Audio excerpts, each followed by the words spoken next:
সব polling team যাদের appointment হয়ে গেছে তাদের আজকে ডিসপার্সন হচ্ছে।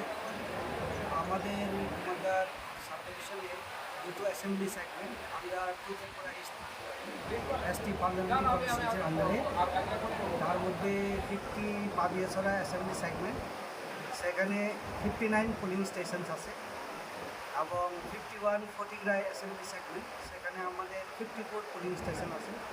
এই নিয়ে আমাদের 113টা polling station under 2 assembly segment.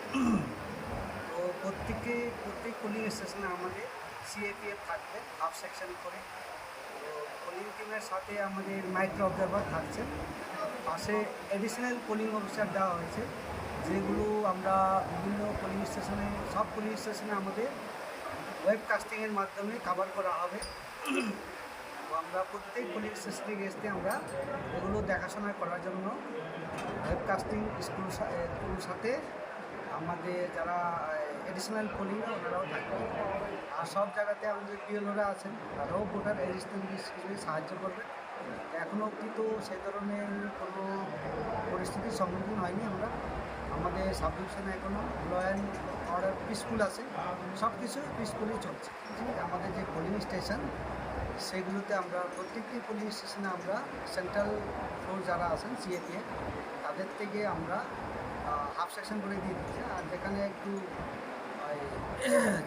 বলতে পারেন যে একটু হাইলি সেন্সিটিভ হতে পারে পলিটিক্যাল কারণে, সেখানে আমরা একটু হয়তো সেকশনটা সামান্য বাড়িয়ে দেবো।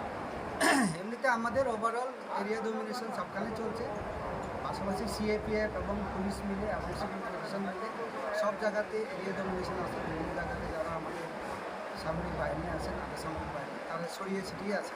তো কোথাও কোনো অপ্রীতিকর ঘটনা ঘটেনি, এখনও কোনো অশান্তির পরিবেশ কিন্তু আমাদের কোথাও খবর নেই। গতকালকে 5টা অবধি আমাদের সড়ক প্রচার ছিল।